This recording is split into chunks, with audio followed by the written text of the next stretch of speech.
Tracking and attribution challenges for SEO.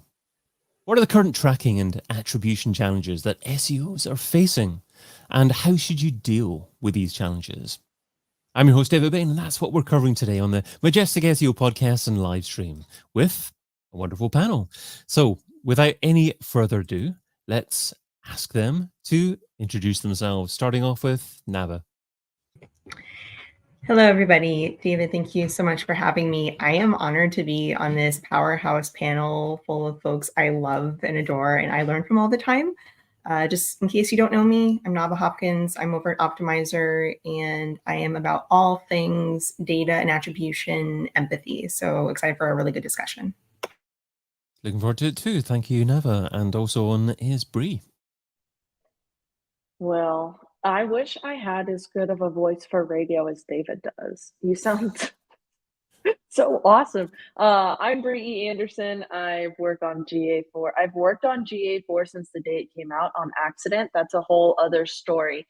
But I am the owner of Beast Analytics. We're a digital marketing analytics consultancy that helps people track, understand, and use their data for better return on investment. And I'm excited to be here and chat about GA4, attribution, tag manager, all the fun stuff. Get yourself a cool, funky microphone, Brie. That'll do it for you. But thanks so much, Brie, for joining us too. And finally, also joining us today is Irina. Hi, everyone. Thank you, David, for invitation. So I'm Irina, and I have a surname which is hard to pronounce. So if you would like to try, you can try this just for fun. I'm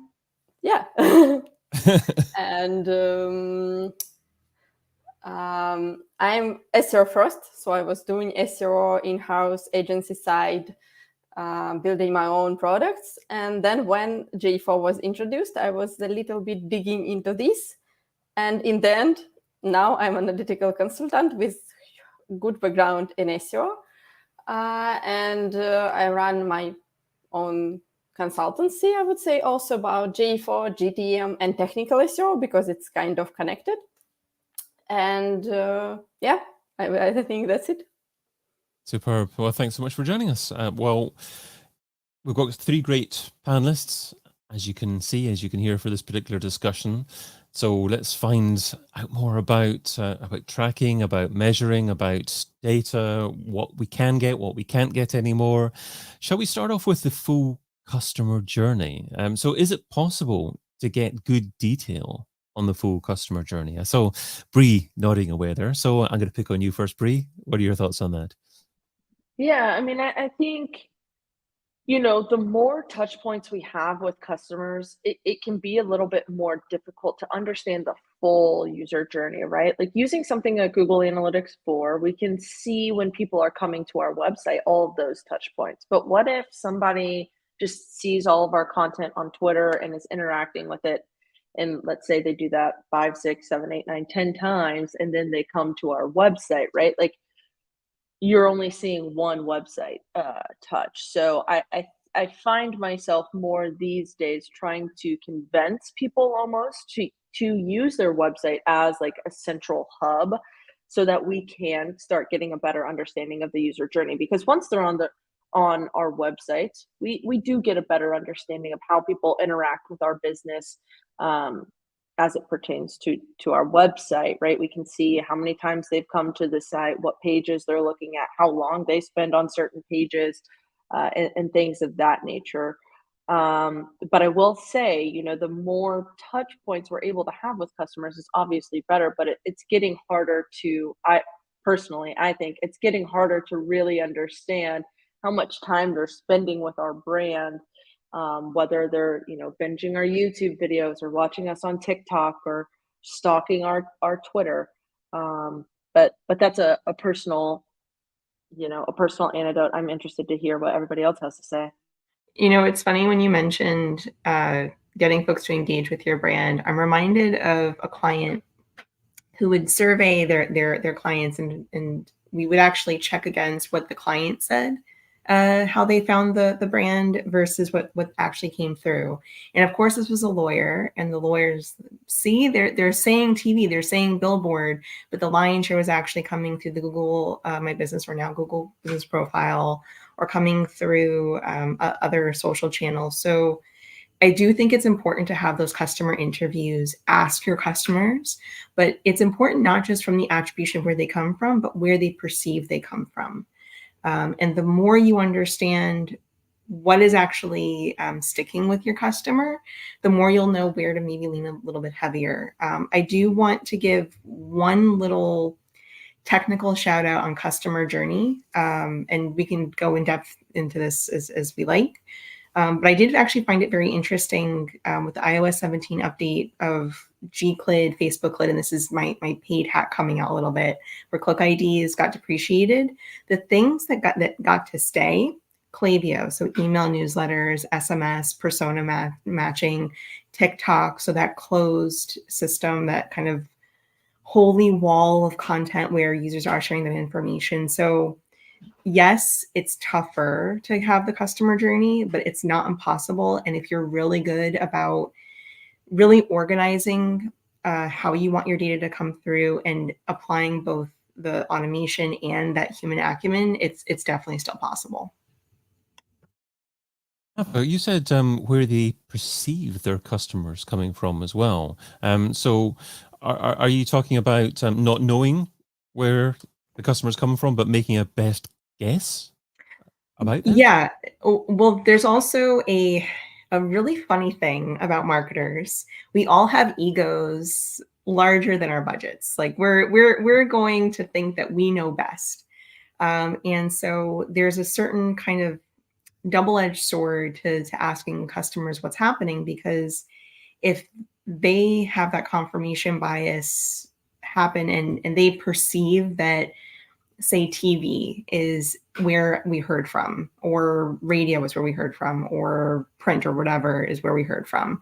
But in fact, it was a lot of digital. Or they see a paid ad and they say, well, I saw your ad on Google. But in fact, what they actually engaged with was the Google business profile listing, or the thing that actually got them to convert and that built that trust that they came back was a really amazing bit of content that came organically. So it's understanding the distinction between what does the user register and what touch point do they register, and what kind of content was it that they like really remembered you by, versus what was the thing that got them to act, because those will be different things. And I think Brie has a point.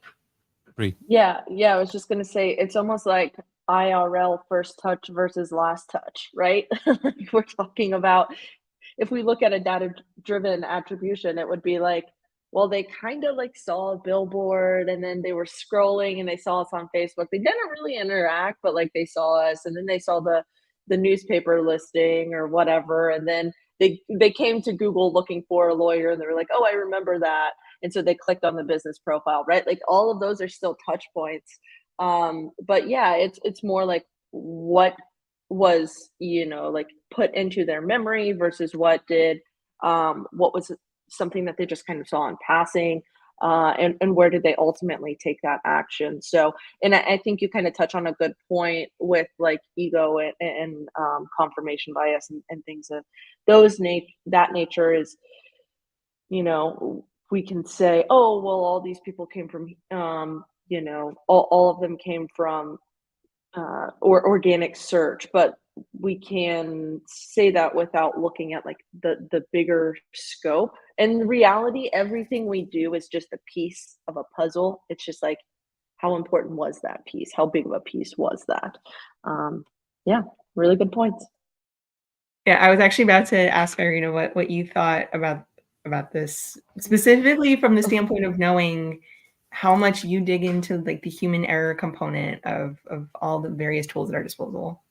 Yeah, I would say that first, I think that the customer journey becomes important for clients when there is usually the decrease of the inquiries.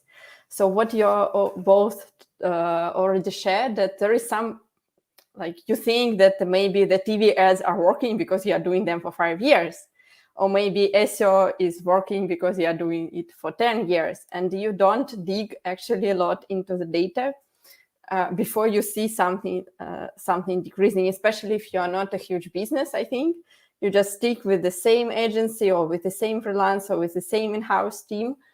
And this is also important to, I think, to keep in mind, that there is sometimes not a huge issue happened with some of the channels. It's more that you need to consistently analyze and try to collect these pieces as Brie shared. So to actually have this picture, because you need to have more data to actually analyze. So we could not, because I had a client who were like, yeah, we're investing into SEO for 3 years. And we were growing a lot during first year and the second year, but the third year is we are not growing. We think SEO is not worth investment. And we were like, yeah, but there is huge decrease on the market. And you are still growing a little bit, maybe 5%. So comparing to the market, it's actually bringing. So it's also not only about the customer journey, but also what is happening in the market. So we can actually build these puzzles a little bit better together. So I want to make one more point about this, and then I know we probably have to move on. Irina, I love that you're bringing up the market, because I think not often enough do we benchmark what we're doing against each other. Like there are tools out there that will help you with benchmarking. I'm not going to list any for promotional purposes unless we get asked, and then I'll happily dive into it. But regardless of where you are, absolutely benchmark. And if you are seeing that you're going down and your competitors are going down, that doesn't necessarily mean that the channel is bad. It just means that there are things that are impacting the market. If you see that you're going up and the competitors are going down, we throw a party. But if it's the reverse and you're going down and the competitors are going up, that might be a time to actually reevaluate not the channel whole stop, but how do you engage with that channel? Are the tactics that you were using from 5 years ago still viable? And I know, just looking at conversion tracking from the paid side, I see a lot of people make the same mistake of thinking about tracking, and they'll bid on, or they'll have a conversion thinking that it's one click versus or the unique click versus all conversions, and they'll set themselves up to have so many extra conversions, and they don't understand what happened. Meanwhile, this was a setting that was depreciated. Or when Google helpfully helped migrate over a whole bunch of conversion events from GA4, and then people were like, oh my God, I'm now double counting conversions, or my conversion values are all out of whack.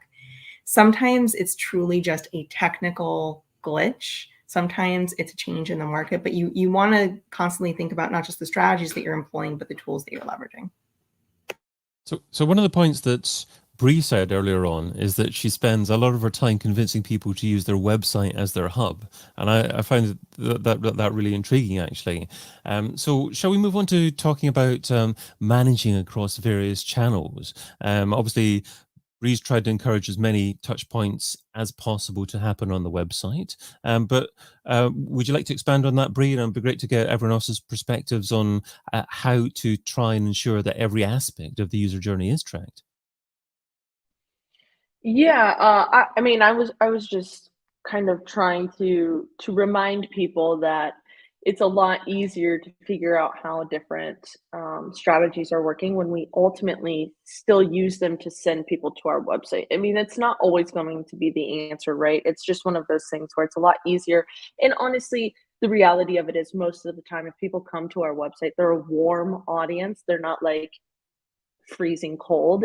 These are people that have taken some sort of step to come to our site, whether it's they have a need and they know we can fix it, or they have a need that they don't know that we can fix, or they don't know they have a need but they know us and they just want to see how we can work with it, right? Like there's a lot of different ways to get there. But I think, to Navah's point, we are still able to see there are a lot of strategies out there that are still allowing us to see like what channels people are coming from, which is ultimately the data that we're trying to collect, right? And this idea of the user journey and all of the pieces that we put together. There are plenty of ways to still do that. I think as we'll dive into a little bit deeper, the biggest thing is getting everybody on the same page when it comes to that, because again, we're all a piece of a large puzzle, and there are, generally speaking, multiple people touching the traffic that comes to our site, and we all kind of need to be on the same page as to how we're going to track each of our audiences so that we can get them all in the same place. So yeah, excited to hear Irina's thoughts on this one. Go for it, Irina. Thank you. I would like to add regarding the keeping all the users on the website, because I think that website, this is only the channel we actually own as a marketers, because it can be that today is Twitter, tomorrow it's LinkedIn, and I know Twitter is X now, and we don't know what had happened. So I think that this is the platform we own as a business owners, as a marketers, and that's why it's so important to try to push people to actually engage with our website. Because even if they may be reading our Twitter, or maybe they are reading our LinkedIn profile, we need to encourage them to interact with our content on the website or with our contact page and everything, to see a little bit more of the brand, which they can also keep in mind. And then they will see, I don't know, Google advertisement, and they will come to the same website. So they have this idea that this is the same brand. Because sometimes I think on the Twitter or LinkedIn, Instagram, maybe you're reading somebody, I don't know, has it happened to you or not, and you don't remember the name. You remember that somebody or some company is sharing something useful, but you don't remember the name. Maybe you remember the brand or the photo of the person, and that's it. So it's very important that you click and actually engage with the content. And it's good for us marketers, because we can then attribute this traffic, that you actually remember, okay, this is the website I can check if I need something. I love that you made that point, because that happens to me all the time. And what's actually really interesting is when you look at spellings of names too, God forbid you misspell a name, or someone has a popular name. So I would argue that all three of us, save Dave, sorry, David, have interesting, unique, beautiful names that it's actually like it's not going to be a guarantee that you're going to find that name in the global marketplace every day. Like, so there are varying degrees in certain markets, they'll be more popular, but that's a piece. So it's something to consider also when you're thinking about your content and your branding and how you get your customers to remember you. There are pros of being in the same vein as everyone thinks. I'm used to thinking in this way. It's a popular way of thinking, but there's also value in being completely different. I will say there are very few people with the name Navah. There are even fewer that spell it my way. So typically when someone's looking for Navah content, they know they're going to find PPC stuff. They're going to find automation stuff. They'll find optimizer. They'll find that I judge stuff. They'll find that I teach, blah, blah, blah, blah, blah. So when you're thinking about your content and how you have it organized, it's just as important that you are playing into human behavior of how people like to consume it and how people remember, going back to that perception issue. There's one more point I want to make on the subject of websites, and then I'll leave the floor. I don't think enough people harness insight search in terms of content and product the way that they should. And if there's one nugget you take away from the insights you can get from your site, it's leveraging your insight search. One of my favorite people on this earth, JP Morgan, or rather JP Morgan, JP Sherman. Oh my God. See, common names. And he's going to laugh so hard that I call him JP Morgan, JP Sherman.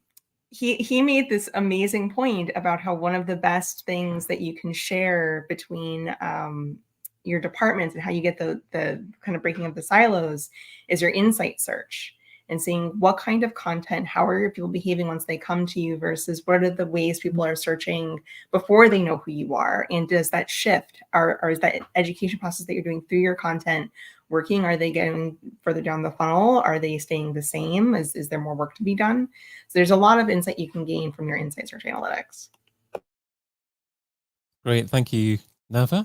None taken about my name. I tell you what, I love it when people do have a unique, lengthy name. I mean, Irina Serdyukovskaya.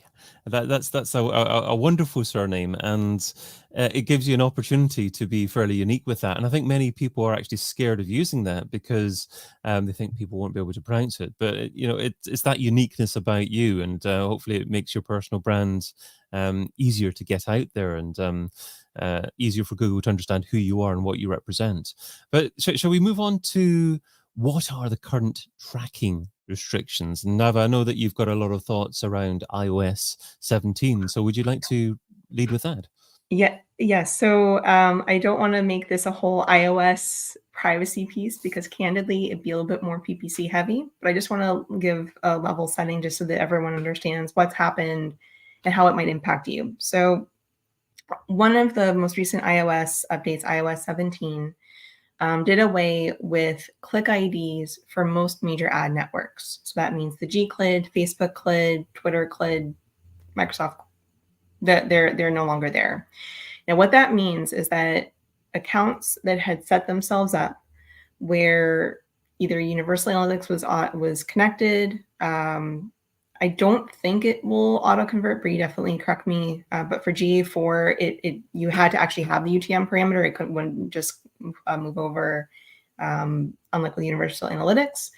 But now you have to have that UTM parameter in your URL slug. Otherwise, you're not going to be able to see that data. Now, why that impacts non-PPCs?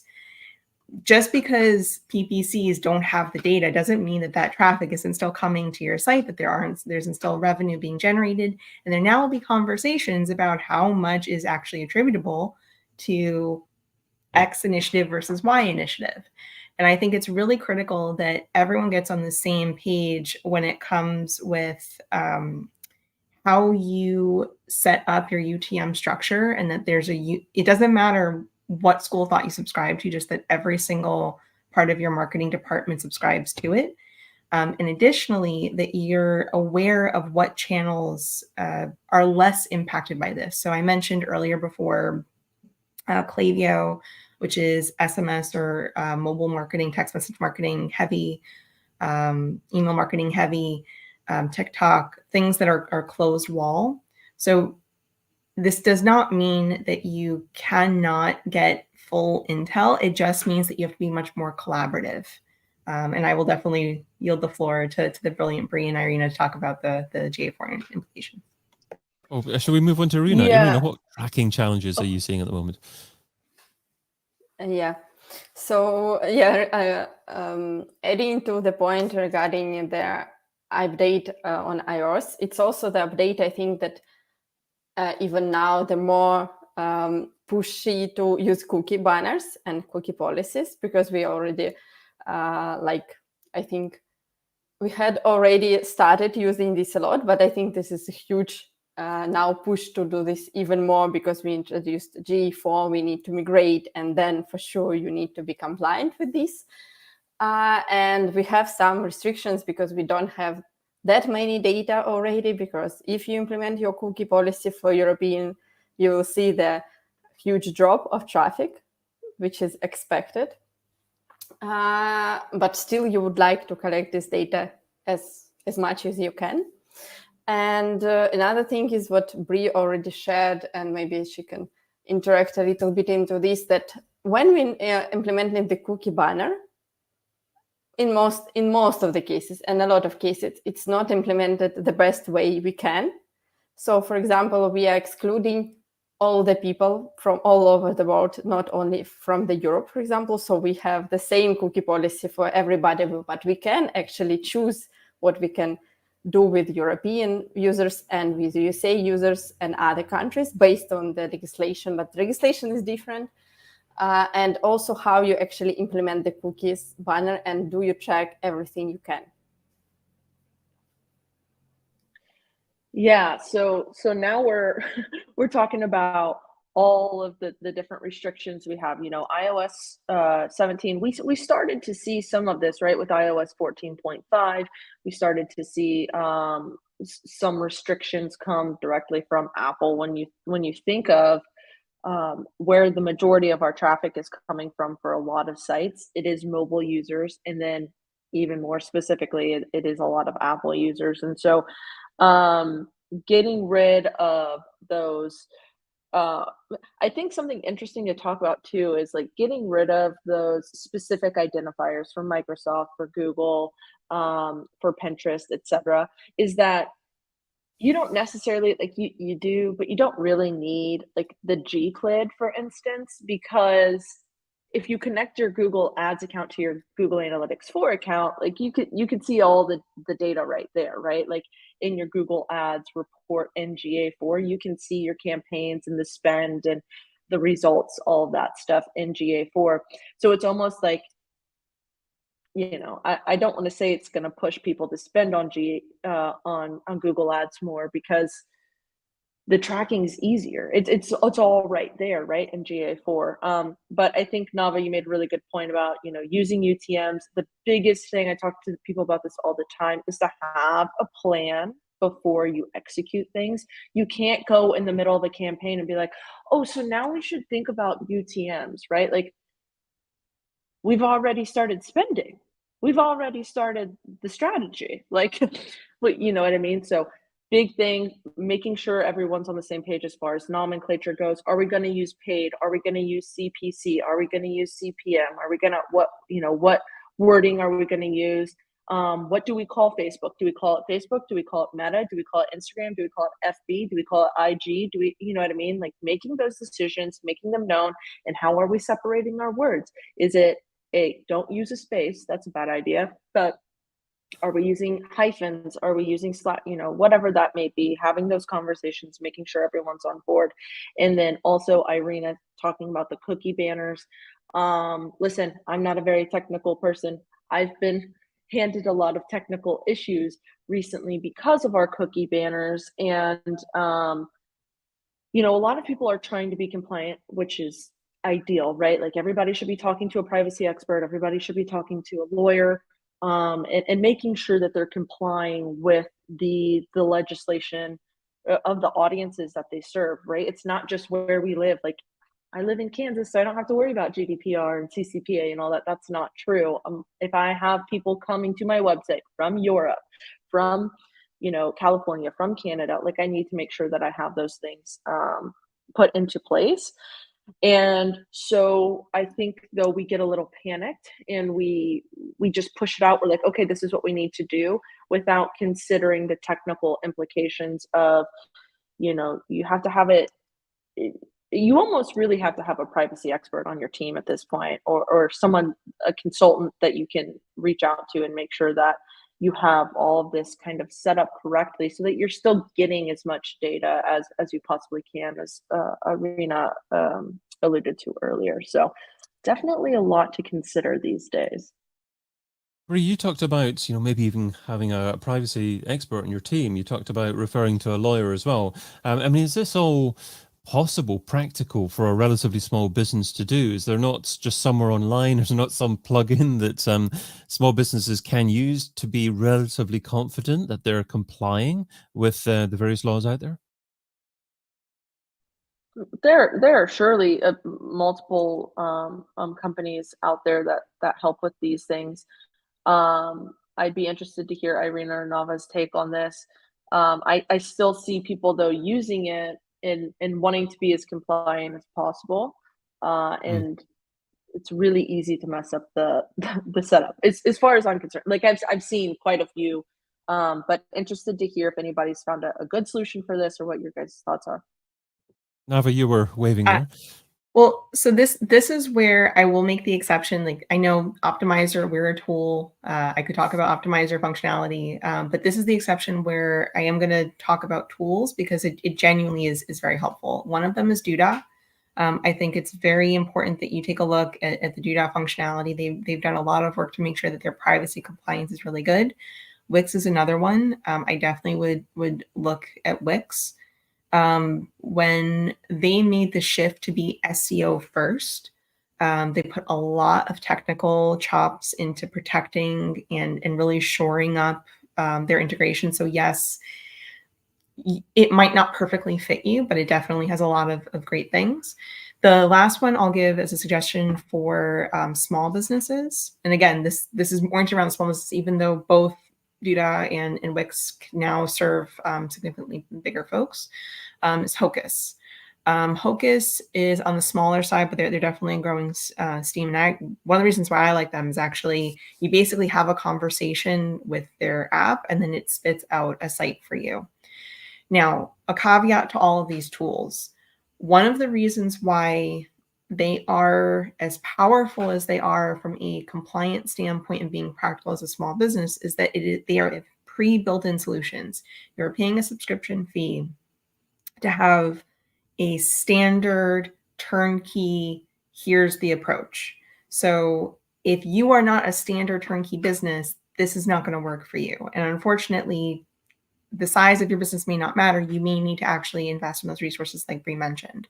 But if you can get away with more standardized services, more standardized implementation, I definitely recommend that. On the e-commerce side, I mean, we all know Shopify, WooCommerce, BigCommerce, like they all have their pros and cons. There it's a little bit tougher because like it depends on what integrations you go with.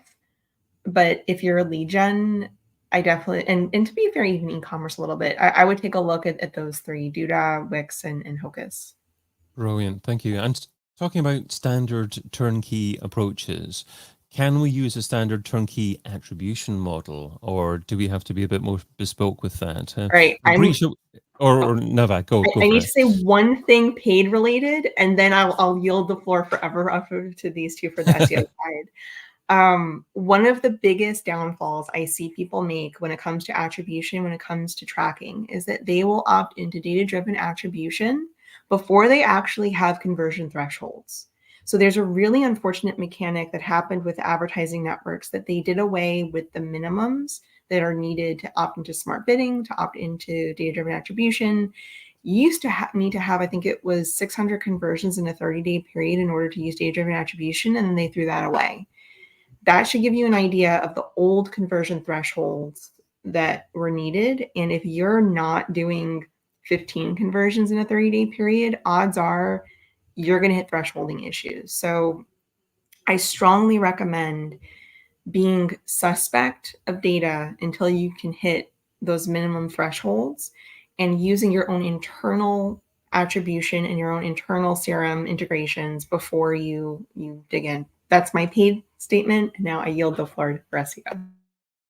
It's great to have those figures in mind. Thanks for sharing that. It's very much the same for testing, for split testing, and making sure that you've got enough data in there to actually be able to make a decision on that. But Brie, in relation to attribution, what's your thoughts?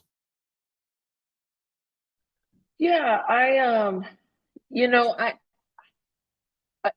think we always have to kind of bear in mind that none of our data is perfect, right? Like what we're given with Google Analytics, it's not a perfect solution. So I think it is important to look at the different attribution models that we're given. GA4 has a section that completely like goes over all of this that a lot of people tend to overlook. So in that primary navigation, you see your home, reports, explore, and then advertising. A lot of organic people look over the advertising section because they're like, oh, I'm not spending money. But really, it kind of got misnamed somehow. That's where all of your attribution data lives. So that's where you can compare attribution models. That's where you can look at conversion paths and flows. So I think that when it comes to different attribution models, it's always best to kind of look at how they compare with each other as you can, like when you can. And obviously, this is talking on the GA4 side. So I'm glad Navah jumped in with paid. I haven't been in Google Ads in a minute. So, I think that it's always good to have the different standpoints. Irina, I'm interested to hear what your thoughts on attribution are, specifically attribution models as GA4 has kind of changed the way that some of those work. Yeah, thank you. I think, I really support your idea about that we should not look only into GA4, for example, because this is only one tool. and we could not say this is all the data we have. So if you, for example, have HubSpot or anything else, this is good thing that you can compare this. And also have heard a lot from clients like, oh, this data doesn't match. It means something is going wrong. So it's usually not 100% the sign that something is not wrong. It's good that you have two different tools. You can compare the data. You can have your backend like form submissions or e-commerce data, and you can then compare what is going on. So you can make this bigger puzzle and to see what is happening with the data. So when we think about GA4, we should not think as this is one tool we are using. And we also need to think about what other tools we can add. For example, Microsoft Clarity can give us much more data about the content consumption and everything. So it's some kind of, especially for small businesses, I think for sure they are struggling with having different tools, and some of them paid, or I need to pay for another consultant to do this. But on the other side, if you are thinking about long term, this is the investment you are doing. So it's not something like you would like to do one time and that's it. So you are doing this for years, and you need this data, and you need to understand better what is going on. Irina, you talk about comparing the data. So let's just move on slightly and talk about making sense from the data and actually using the data to tell a story and talking to other people within the organization to actually try and assist with setting the strategy from the data. So maybe staying with you, Irina, maybe what kind of process do you go through? Do you use a third-party tool to analyze data from multiple sources? And how do you talk to people internally within organizations about that and assist them in terms of strategy moving forward from that? I would say that the first step is actually to be sure that you are collecting the data and the data is the right which you are collecting. Because this is, I think, Brie already mentioned that you can have some kind of conversions which was set it up by somebody else. Nobody knows. Maybe it was after migration from Universal Analytics. So this is the first step to understand if you have the clear data, the clean data, and the data you would like to have. And then build out of this already the everything. Because most of the clients, I think they come to us and they like, oh, we would like to implement GA4, oh, we would like to implement new conversions, we would like to run PPC or SEO. But actually we must have a step back, and then you talk with them and you know that a lot of things that they were doing, this is not something you can use actually to build your strategy. You need first to understand what's actually happening and to build this groundwork for yourself, and then to actually have this strategy applied. So very often you need even some time to collect this correct data to have some data to actually use for the strategy. Brie. Yeah, such a good point. That's actually something that I've been really kind of pushing clients into recently is let's just start documenting what we're doing in Tag Manager and GA4. Like let's have a document that talks about these are the events that we are collecting, this is why we are collecting these events, and this is how they are set up. Because also it's not, we know that analytics properties get passed from team to team to team, whether that's different agencies, people in-house, people on the sales side, people in marketing, IT somehow gets their hands in there. And then we have this like, well, they're using it, so I guess it's got to stay on. And then you go and talk to them and they're like, I don't even know what this is, right? So having a central like document that everybody can see and understand what's being collected and why and how. Because what also happens is, you know, sometimes we have to hodgepodge solutions together, right? And we're like, well, we can grab the like ID of this specific element, and if people are interacting with this, then we know that they're doing X, Y, or Z. But then somebody goes in and changes that element, and now all of a sudden it's not tracking, right? So having a like understanding before, like a document where people can go, if I change this, am I going to break something? Or like this broke, why did it break? And then you can go and check those specific elements. And then using that same setup across as best as you can across your different analytics platforms, whether that's your CRMs or other analytics properties.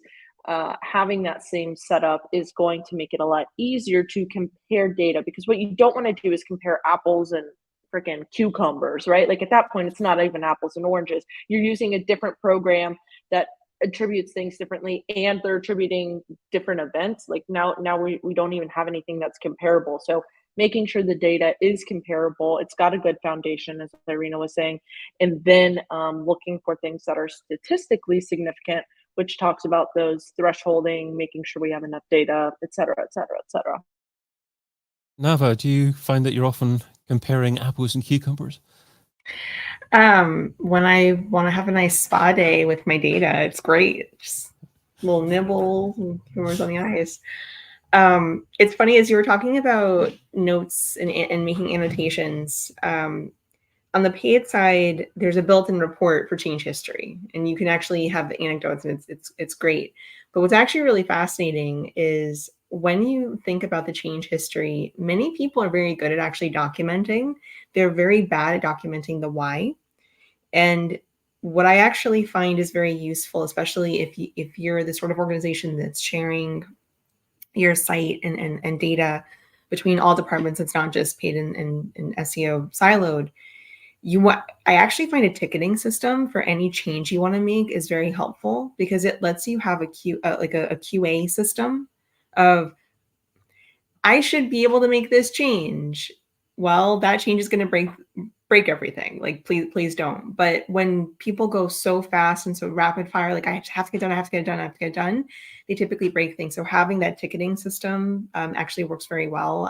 I've seen it work in agencies. I've seen it work in-house. It tends to work very well. And it comes from a product development standpoint of, just because you're working on marketing tasks doesn't mean that it's not a product. Like, your marketing organization is the product that's driving your business's success. So you want to make sure that there is a certain bit of vetting. One last note on this, and then I know we probably need to wrap up soon. When it comes to data, there is a certain amount of modeling that we are all going to have to get comfortable with. So that original question of how well can we know the customer journey, there's a lot of technical solutions out, and there's a lot of gut feel out, and there's a lot of things that you can do. But at the end of the day, I think we all just need to get a little bit more comfortable with, we are 75 to 80% confident that this is the data. And then there's that other percentage where it's like, wishy-washy. And that's where you do tests. Like, for example, you might remove your entire paid offering for a quarter and see, how does the quarter compare to the previous year? How does it compare year over year, quarter over quarter? And if you see that your sales drop, then you know, okay, paid was actually doing something, even if it's not attributable. Same thing with SEO. You can, and it's a lot more hurtful if you do it to SEO, because SEO takes longer to get ramped back up, because you're like, all right, we're going to downplay the amount of content we produce, or we're going to downsize our crawl budget just to try to save a couple of nickels and dimes. Does it actually impact our sales? And if the answer is yes, then you can concretely know that yes, you should keep doing the thing, even if the metrics might be modeled. Superb. So obviously, tracking and attribution challenges starts off with trying to make sure that you've got the right data, that your data is as accurate as possible. So shall we finish off by asking each of you one thing that an SEO needs to do, because most people listening to this are SEOs. So that one thing that an SEO needs to do to try to ensure that they're tracking their data correctly. And after you've answered that one, I'll just ask you to remind people of who you are and where people can find you online. So in terms of that last tip, shall we stick with you, Navah? Would you like to share something? I love that you pick on me just as I muted myself to let Irina go. But either way. All right. So my number one thing is get a UTM parameter structure in place. If it's not already in place right now, you need to make sure that you are really confident and happy with how your UTM structures are in place. If you are not happy and confident, take a month, audit every single URL, and come up with a scheme that you can commit to and commit to it. If you're interested in hearing more advice from me, Navah Hopkins, you can find me over at Optimizer. We're a software that helps manage different ad platforms, but we do quite a bit of reporting for GA4 and analytics. So it's some useful integrations there, some benchmarking. You can find me on Twitter, now X. You can find me on LinkedIn. I do a lot of public speaking, a lot of blogging, and I love helping people. So I'm very appreciative of the opportunity to participate in this discussion. Well, thanks so much for coming on. Much appreciated that you come on here as well. Irina, let's move over to you. So my number one tip will be for SEOs if you start with the project, with the new project, or you're already working with this one, to be sure that actually the tracking you are looking at is implemented correctly. For example, if your most important tool is GA4, be sure that actually tracking is implemented correctly. So it's kind of might be that you can learn how to do this on your own, or maybe you hire the consultant, or you have somebody internally in the team you can talk and be sure that you're counting the right number of page views, right conversions, which are important for your SEO. The cookie banner is implemented the way it should be, and you are not losing some data you can, because this one is really, really crucial when you should show the results, because this is where you will go and to show, okay, this is the SEO, this is how many conversions it brought, this is how many users it brought. If you will find this out, for example, in half a year, it will be much, much more tricky for you to actually show your results, because maybe it was tracked incorrectly. And this doesn't lay directly into responsibility of SEOs, but this is what actually we need to have to show that our job is actually done on a high level. And if you would like to learn more, you can visit my website. I have some guidance about GA4 and everything. And I also do consultancy about this. But there are also a lot of free resources. So don't limit yourself if you're just starting, for example, as a freelancer and everything. It's just something you need to keep in mind. And for example, when I started as a SEO freelancer, I have not thought about that. So it's kind of important. And you can find me on irinakudras.com or on LinkedIn. I'm quite not so active, but I'm trying to be active. And I'm happy also to answer questions. If you would like to, just DM me. Thank you so much, Irina. Brie. I guess my biggest piece of advice is going to be, especially for SEOs that are more than likely avoiding that advertising section in GA4, to just go take a look. I think there's a lot that can be learned there. It's very, like I said, very poorly named. So I think, looking at that, and then even going into Explore and looking at path explorations can be helpful too, to see how people move kind of through the website and things of that nature. But really the biggest thing to remember is that it's all a piece of a bigger puzzle. When we talk about attribution, who gets this piece of the pie. Ultimately, we should all really kind of be working together.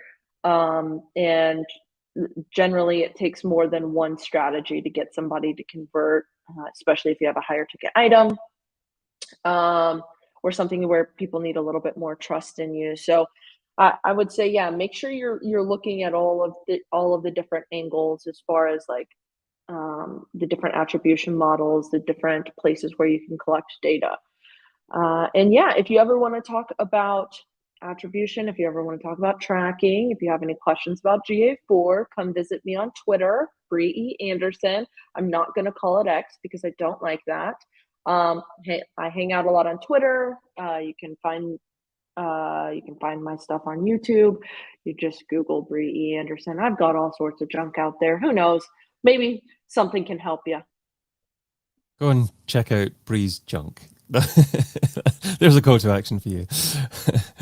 Thank you so much for joining us. Wonderful panel discussion. I've been your host, David Bain, and you've been listening to the Majestic SEO podcast. If you want to join us live next time, sign up at majestic.com/webinars. And of course, check out our other series at SEOin2023.com. Bye-bye for now.